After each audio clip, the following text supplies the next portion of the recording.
저희가 일주간도 금방 가는데 나이가 드시면 드실수록 하루가 정말 빨리 갑니다. 이 젊었을 때는 우리가 정말 이렇게 왜 이렇게 시간이 안 가나 그럴 때도 있었는데 지금 우리는 여기 오신 대부분 우리 성도님들이 아마 그런 심정을 느꼈을 것입니다. 그래서 오늘 제목은 깨어 있으라는 제목을 가지고 은혜를 나누기 원합니다. 즉 때를 분별하라는 얘기인데 이 종말의 시기에 우리에게 분별하는 지혜를 반드시 가져야 될 줄 믿습니다. 네. 자, 세상 사람들은 현 시대를 말세라고 누구나 다 얘기를 하죠. 믿는 사람이나 믿지 않는 사람이나 다 말세라고 이구동성으로 얘기를 합니다. 이것은 도덕적인 가치의 붕괴와 또한 우리의 허무주의와 또한 순간적 쾌락과 모든 이 세상에서 중독 현상이 일어나고 있습니다. 그 문제마다 심각하게 그지없다는 것입니다. 노아의 홍수 때 왜 하나님이 심판하셨을까요? 사람이 죄악이 세상에 가득했고 그들의 마음으로 생각하는 모든 계획이 항상 악한 생각만 가지고 있었다 말씀을 하십니다. 그래서 내가 이 세상에 사람을 만들고 이 세상에 살게 한 것을 후회하셨다 이렇게 말씀을 하셨어요. 지금 우리 이제 이 예배에 우선하지 아니하고 자기 유익에 따라서 또 세상의 즐거움에 따라서 지금 안 나오신 분도 몇 분 계시는데 이게 그렇습니다. 우리는 종말의 때를 반드시 구분해야 된다는 거예요. 아멘.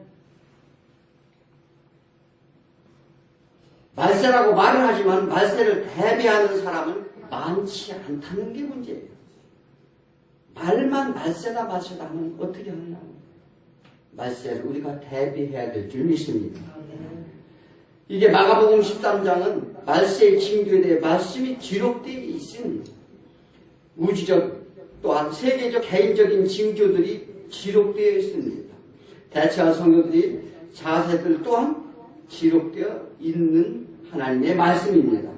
그래서 우리는 본문을 잘 살피고 종말을 철저히 대비하여 하나님 앞에 떳떳이 설 수 있는 저와 여러분이 되기를 축원드립니다.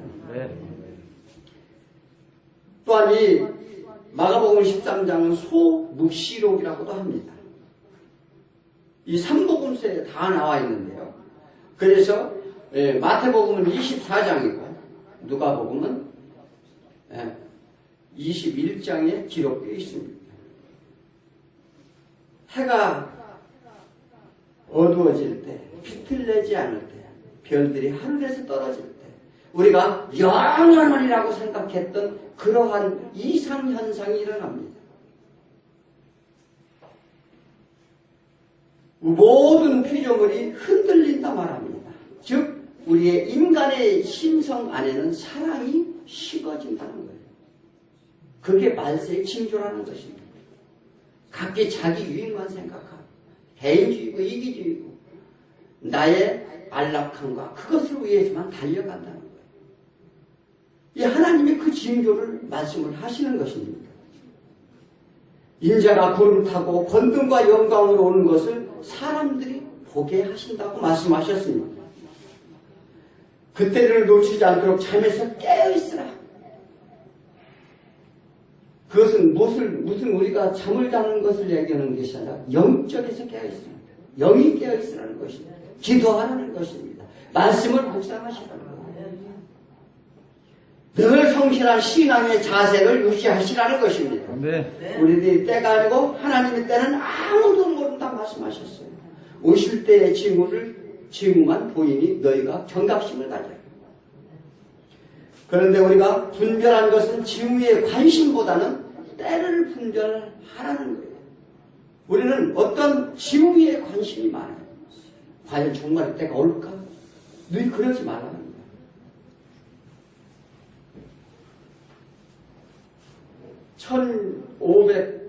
1954년이면은 우리가 6.25 전쟁이 이제 끝났죠.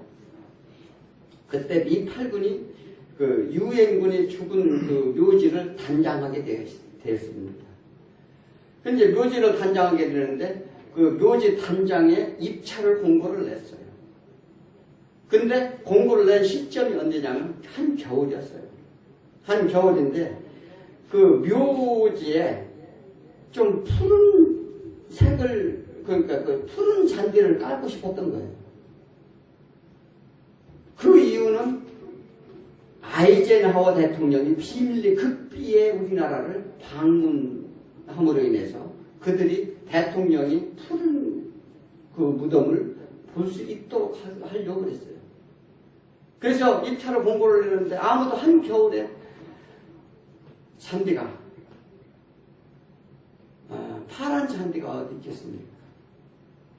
그런데 어느 한 청년이 젊은이가 왔어요. 그러면 이 묘지가 파랗기만 하면 되는 겁니까? 파랗게만 해달라는 거예요. 그래서 그는 트럭 수십 대를 가지고 뭐냐면 보리밭에 가서 보리를 전부 떠다가 묘에 입혔다는 거예요.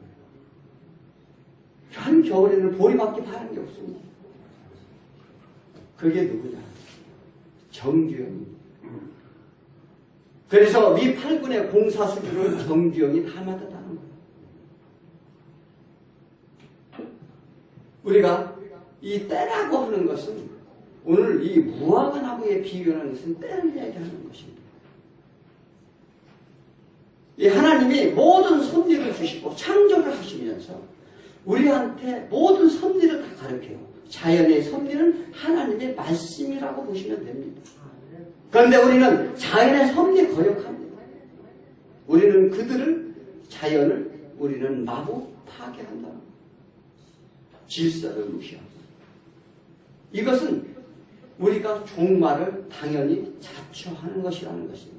하나님이 그런데 말씀하셔요. 이 마가복음 13장에서도 말씀하시지만 우리가 하나님의 환난의 때, 징후의 때, 우리가 그 계시록에 요즘 계시록 공부를 계속 하시지 않습니까? 계시록에 일곱 나팔을 그 시기를 기도하면 하나님이 좀 물려주시겠다고 약속을 하셨어요. 그래서 겨울에 닥치지 않게 너희가 기도하라. 이런 말씀도 하셨습니다. 그래서 우리 오늘 이 무화과의 나무를 보고 이 싹트고 잎사이가 나면 우리는 어떤 모습이나 어떤 현상을 보기 좋아해요. 우리는 시각적으로 갇혀있기 때문에 그렇습니다. 우리는 보이는 것만 따르려고 하고. 그래서 과연 지금 궁금해하는 거예요. 때가 어느 때인가? 정말이 내일 올까? 그런 궁금증 아래 우리가 빠지는 게 어디에 빠집니까? 종말을 예언한 자들한테 빠집니다. 그게 우리 문제라는 거예요. 그래서 그런 현상에 그러한 것에 너희가 관심을 갖지 말고 어떻게 하라고요? 깨어있으라는 것입니다. 그래서 오늘 첫 번째는 때를 우리가 분별하자는 것입니다. 이 무화과 나무는 무엇을 의미하냐? 즉 우리가 의미하는 건 세상을 의미합니다. 난리와 난리, 민족과 민족의 분쟁, 지진과 기근, 핍박과 환난, 그리고 거짓 선지자 이단들, 불법으로 서로 믿지 못하는 변동의 세상을 우리가 의미하기도 합니다. 이런 문제들은 우리가 보고 말세로구나. 누구나 다 말을 하게 하는데, 그러나 그런 것들이 우리는 매달려서는 안 된다는 것입니다. 정작 왜 그런 문제가 발생하였는지, 왜 그런지 우리는 분별하라는 것입니다. 제자들은 종말일 때 무슨 징조가 있겠느냐 물음에 징후를 말씀을 하십니다. 예루살렘 성전이 무너질 것이다. 예수님이 말씀하실 때 예루살렘 성전이 무너지는 종말을 이야기하는 것인데, 유대인들은 성전이 무너지는 것, 그것은 즉 성전은 하나님의 계심으로 말미암아 성전이 무너진다는 것은 세상이 종말이 온다. 그들은 그런 신앙만을 가지고 있었어요. 그런데 예수님이 성전이 무너질 것이다, 그렇게 말씀을 하시니까 그럼 그때 징후가 어떤 징후가 있겠느냐. 제자들은 여전히 당시대에 예루살렘 성전만이 무너지는 것을 얘기를 했지만 예수님께서는 대답하시길 세상의 종말에 대해서 이 마가복음에서 오늘 본문에서 말씀하시는 것입니다. 때가 되면 무화과나무가 싹이 나서 이미 무성한데 너희들은 그 무성한 것을 여름이 때가 되면은 그렇게 무성할 거 너희 당연히 알지 않느냐. 그런데 어찌하여 종말 때를 분별하지 못하느냐. 종말의 때는 많은 재난이 올 것이라고 예고하십니다. 또한 적그리스도가 나타나고 또 거짓된 자들의 미혹이 심해질수록 재림이 가까운 줄 알라. 지금 이단이 많이 성행하고 있죠. 많은 자들이 유혹하고 있습니다. 그런 자들이 많으면 많고 그들이 심하면 심할수록 종말의 때가 가까웠다 알라는 것입니다.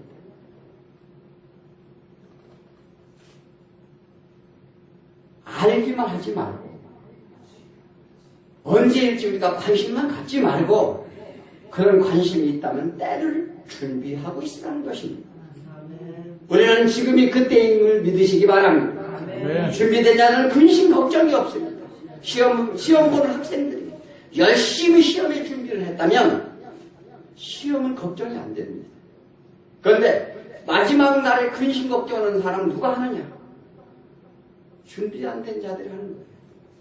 우리가 신앙생활하면서 과연 내일 종말이 온다면 주님 어서 오소서 우리가 이렇게 반겨야 됩니다. 그런데 내일 오면 안 돼요. 이건 준비를 않고 있다는 것입니다. 그래서 준비하는 저와 여러분이 되기를 축원드립니다. 이 세대에 가기 전에 이 일이 다 일어나리라 말씀하십니다. 30절, 31절을 그랬는데 내가 진실로 너희에게 말하니 이 세대가 지나기 전에 이 일이 다 일어나리라. 천지는 없어지겠으나 내 말은 없어지지 아니하리라. AD 70년에 예루살렘이 멸망을 합니다. 하나님이 예표로 보여줍니다. 로마 장군 디도에 의해서 철저하게 파괴됩니다. 그들은요 벽에 통곡의 벽 그거 하나만 남기고 다 파괴가 됐어요. 터마저 전부 파갔습니다. 왜 그러냐? 그곳에 보물이 숨겨져 있다 소문이 났어요. 그러므로 완전히 다 파괴돼서 성전이 무너지게 됩니다. 예수님이 그래서 너희 세대가 가기 전에 이 성전이 무너지리라. 이것은 예수님이 예표로 보여주는 거예요. 너희가 그렇게 폐악한 행동을 한다면 너희가 예루살렘 성에 못 쓸 것이 서 있느니라. 사실은 이 유대민족들이 정복을 당해서 이 예루살렘 성전에 제우스 신상이 세워졌었어요. 하나님은요 우리의 마음속 안에 우리가 다른 우상이 서 있는 건 절대 보시지 않는다는 것입니다. 그 내가 마음속에 온전히 하나님이 안에 계시느냐, 이 성전 안에 다른 신이 있느냐, 이것은 하나님이 철저하게 심판하시고 보신다는 걸 우리는 알아야 됩니다. 그런데 우리의 마음의 양심, 전인격적으로 예수님을 만나고 그래서 하나님을 온전히 섬기고 때를 늘 하나님 다시 금방 오실 것을 우리는 애타며 기다리는 그런 신앙이 된다는 거예요. 그때 때가 언제 올까?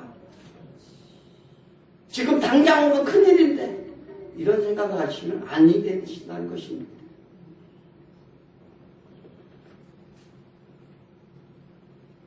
일어난 시점보다 중요한 것은 반드시 일어난다는 것입니다. 천지는 없어져도 하나님의 만드신 시점은 다 없어져도 하나님의 태초일에 가지고 있는 말씀이시잖아요. 하나님. 그 말씀은 영원하시다는 거예요. 그 말씀의 진실성은 영원하시다는 거예요. 말씀의 확실성은 영원하시다는 것입니다. 언약을 지키시는 하나님이심을 믿으시기 바랍니다. 네. 이사야 51장 6절에 너희는 하늘로 눈을 들며 그 아래의 땅을 살피라. 하늘이 연기같이 사라지고 땅이 옷같이 헤어지며 거기에는 사는 자들이 하루같이 죽으려니와 나의 구원은 영원히 있고 나의 공의는 폐해지지 아니하리라 말씀하십니다. 태초로부터 말씀으로 존재하신 분이십니다. 요한복음 1장 1절에 태초에 말씀이 계시리라 말씀하십니다. 이 말씀은 곧 하나님이십니다. 그분의 말씀은 영원히 존재하신다는 것을 믿으시기 바랍니다. 또 모든 일이 말씀대로 이루어질 것을 우리는 믿으십시오. 이를 믿고 그때를 분별하는 저와 여러분에게 축원드립니다. 두 번째는 말씀을 마지막까지 붙잡다는 것입니다. 역사는 계속해서 하나님의 때로 흘러가고 있습니다. 즉 말씀하신 약속하신 이 새로운 세계, 새로운 하늘과 새 땅을 향해 가고 있음을 우리는 반드시 알아야 됩니다. 물질의 만능의 세계는 종말의 때가 오기 전에 큰 풍랑을 만난다 말씀하십니다.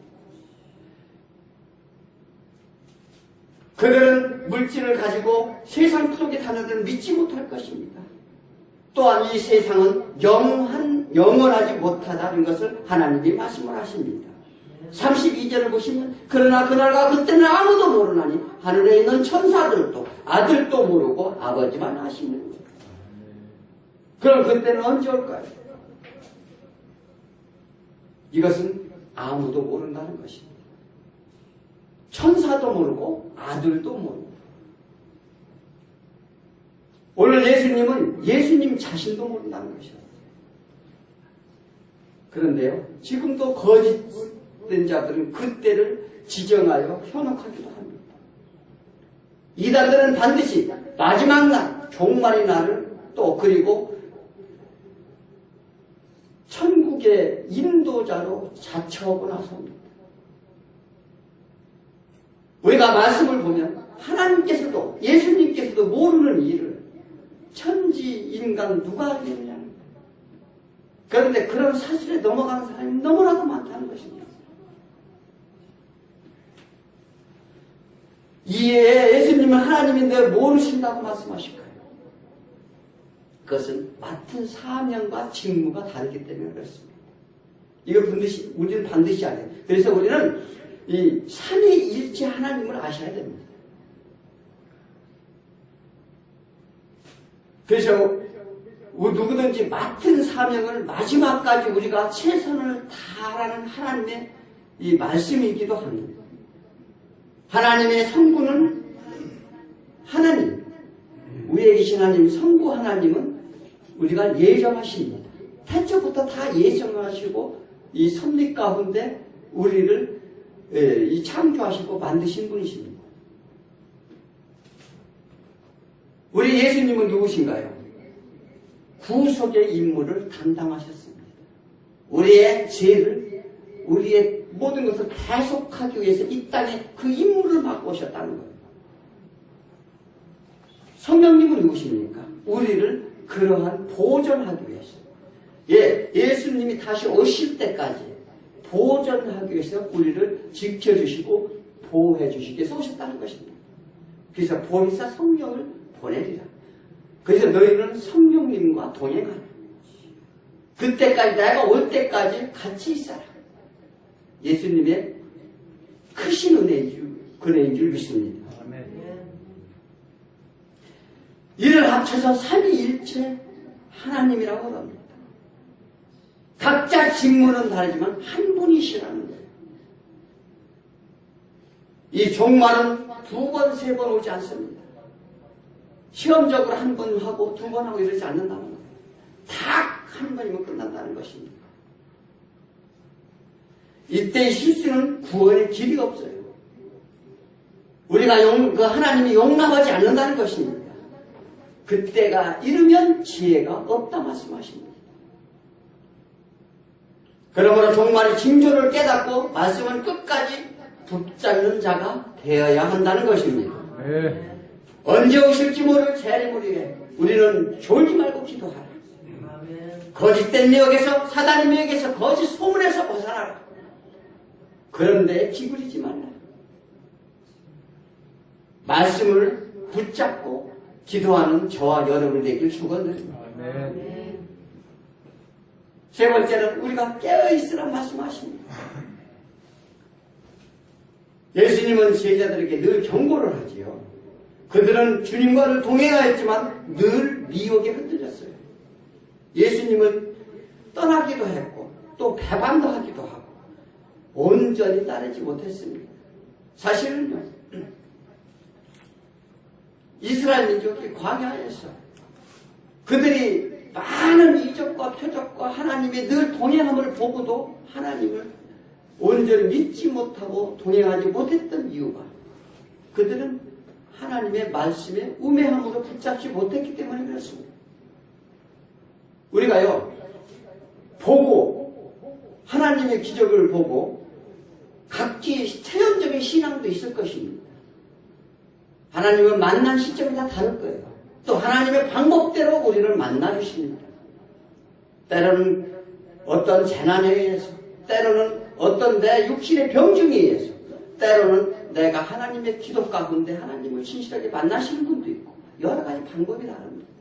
그것은 하나님의 방법대로 우리를 만나주시러 오는데 그러한 체험을, 신앙을 한 번 만났다고 해서 우리가 신앙이 완성되는 게 아니에요. 그것을 붙들라는 거예요. 그런데 이스라엘 민족은 그걸 붙들지 못했어요. 그것을 붙들지 못한 이유가 하나님의 주신 말씀에 이 우매함이 있었기 때문에 그렇다는 거예요. 하나님이 어떤 분이신지, 하나님이 정말로 우리를 어떻게 인도해 가시는지를 우리가 지금 그러한 이스라엘 민족과 또한 이 하나님의 예표를 이렇게 제자들을 데리고 다니면서 교훈하는 내용을 보고 우리도 똑같이 교훈하는 거예요. 이 복음서는 철저하게 제자들의 교육하는 장면입니다. 우리는 이렇게 교육을 받으라는 거예요. 훈련을 받으라는 거예요. 강한 군사는 훈련을 받지 않고 강한 군사가 될 수가 없습니다. 그러므로 우리는 하나님의 말씀을 온전히 듣고 그것 순종하며 그것을 이 세상에 나타냈을 때 하나님께서는 우리를 보고 칭찬하시고 또 우리가 깨어있다 말을 할 수 있다는 것입니다.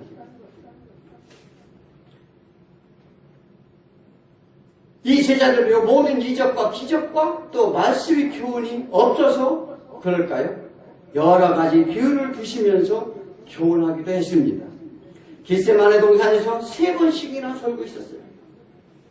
예수님이요, 겟세마네 동산에 마지막 기도를 하러 가실 때 3번을 기도하러 갔는데 처음에 와서 자지 졸지 말라고 하는데 나중에는 자고 있어요. 제자들이 그랬다는 거예요. 이 종말 때가 와서 내가 지금 가야 되는데 지금 그것을요 제자들의 모습으로 보시지 말라는 거예요. 우리 집 모습은 어떠냐는 거예요. 과연 우리가 날마다 깨어서 기도하느냐, 날마다 하나님한테 온전한 향해서 기도하고 있느냐, 우리의 육신에 먹고 살기 위해서만 날마다 허둥지둥 뛰어다니고 있지 않느냐. 노아의 홍수 때 그들은 시집가고 장가가고 그들은 자기 즐거움을 위해서 놀았다고 했어요. 하나님의 경고의 말씀이 있었어요. 너희가 이러면 다시 묶어서 심판하실 것이다. 경고를 누누이 했어요. 그런데 우리는 듣지 않는 거예요. 주일날 지금 강원도에 눈이 오니까 그 눈 구경하는 걸 좋다는 거예요. 이러면 안 된다는 거예요.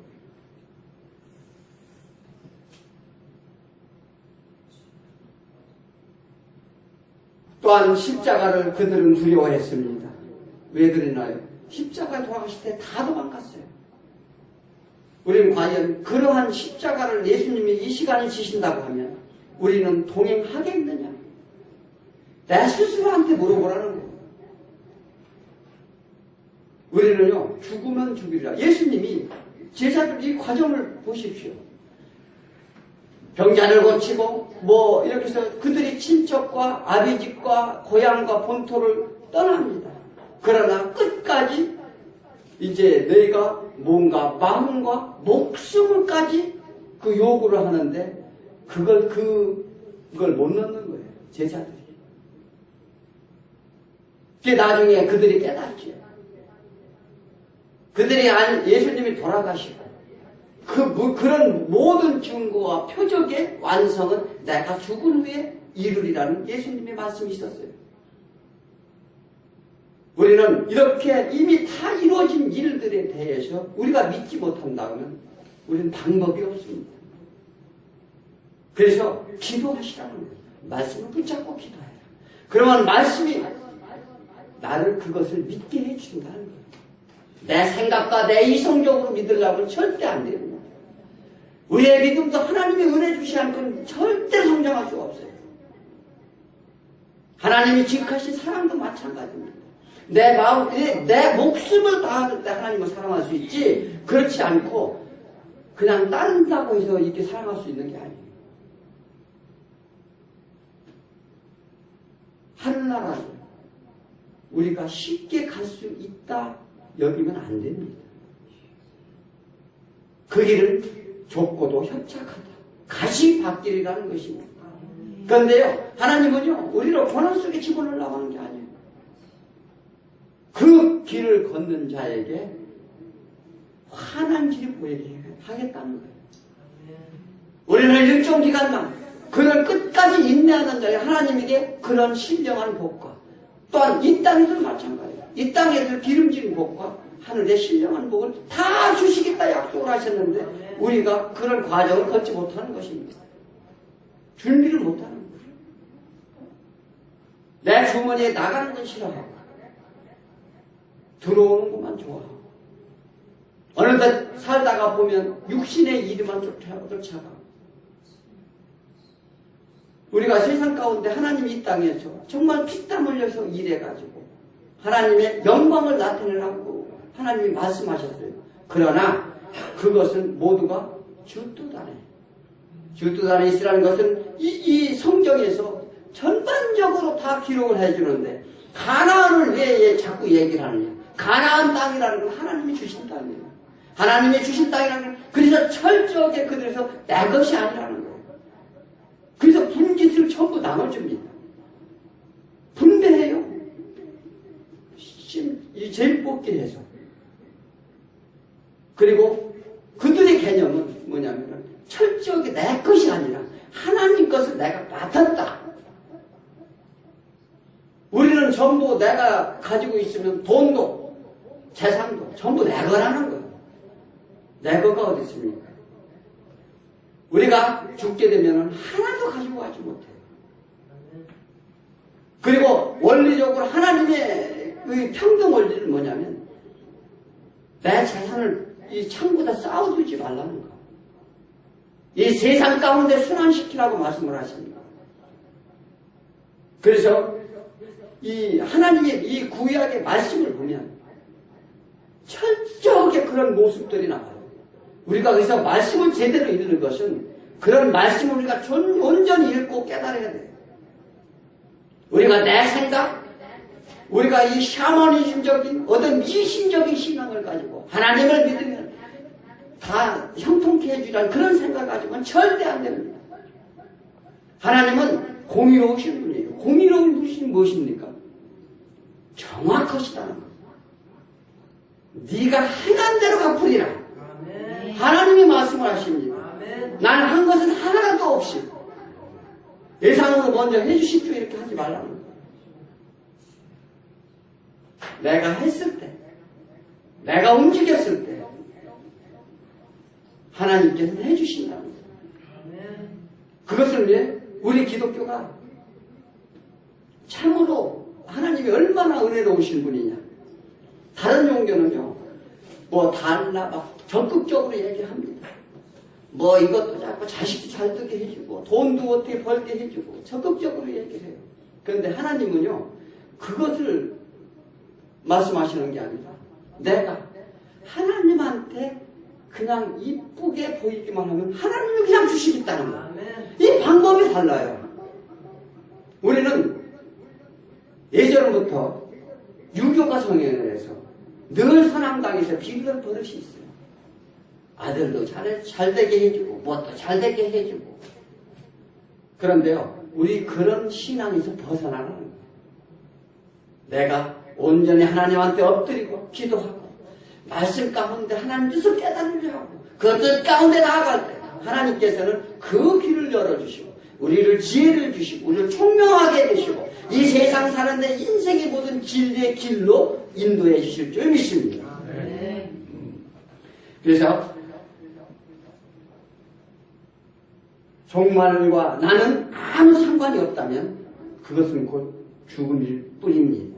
또 멸망과 끝날의 고통으로 다가온다 하나님은 말씀을 하십니다. 이 과수원의 청지기의 비유를 통해 깨어있으라 주인이 언제 올지 모른다 말씀하십니다. 이 달란트의 비유를 통해 종말을 준비하는 자와 게으른 자를 가르치십니다. 1달란트 준 자와 2달란트 준 자와 5달란트 준 자를 맡기고 주인이 그들을 너희들 마음대로 한번 해봐라 이렇게 맡깁니다. 우리에게 각자 은사를 줬어요. 달란트를 줬어요. 예수님도 왜 언제 올지 종말이 모르냐고 말씀하신 이유가 예수님이 맡은 직무를 했어요. 마찬가지로 우리도 주신 달란트대로 하나님 나라 일을 위해서 애쓰고 힘쓰라는 거예요. 열심히 하라는 거예요. 그러면 하나님께서 해주시겠다 말씀을 하십니다. 그래서 그 공과를 오셔서 세분을 하시겠다는 거예요. 사실 1달란트 준 자, 2달란트 준 자, 3달란트 준 자 와서 공과를 계산하잖아요. 반드시 그렇게 하시겠다 약속이에요. 그 말씀을 우리가 그냥 흘려버리면 안 된다는 것입니다. 종말의 현상을 주의 깊게 살피며 깨닫고 주의하며 우리가 깨어있어요. 항상 우리가 영적으로 깨어있기 소원합니다. 이 33절에 주의하라. 깨어있으라. 그때가 언제일지 알지 못함이라. 가령 사람이 집을 떠나 타국에 갈 때에 그 종들이 고난을 주어 각각 사물을 맡기며 문지기에 깨어있으라. 명과 같으니라.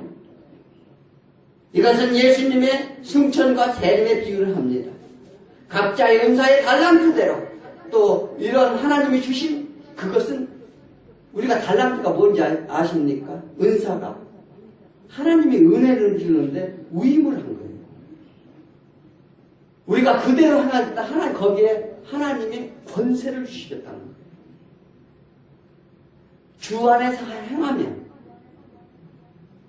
그래서 너희가 성령의 던짐을 받아라.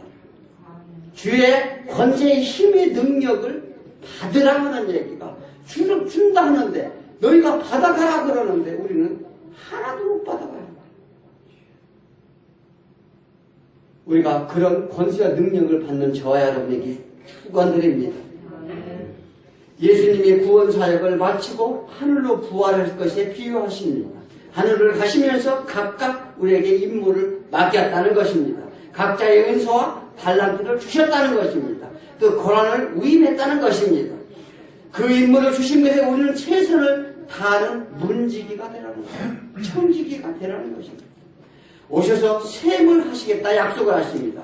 우리는 집을 잘 지키고 교회를 잘 지키고 거짓 선지자를 물리치고 진리와 비진리를 구분하고 또한 미혹되지 않도록 하며 복음을 전하면 사명을 감당하라는 것이에요. 깨어있으라. 집주인이 저물 때 올지 밤중에 올지 닭올 때 올지 새벽에 올지 너희가 자는 것을 보지 않도록 하라. 언제 오실지 모르겠네요. 우리는 날마다 경각심을 받아요.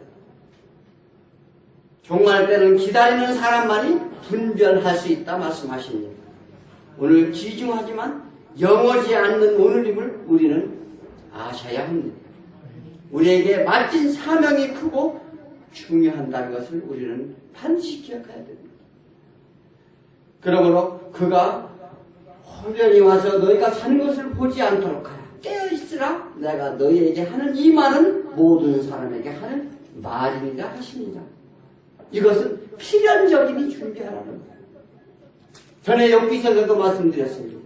하나님이 심판하신 것, 이것은 당연한 결과입니다. 하나님이 당연히 해야 될 이것을 우리는 인정해야 된다는 것입니다. 그래서 이스라엘 민족 마냥 원망하지 말고 주신 것에 감사하고 또 하나님의 행하실 일에 우리는 기대를 해야 돼요. 그러면은요 우리는 자동으로 하나님이 오실 날 우리는 깨어있을 것입니다.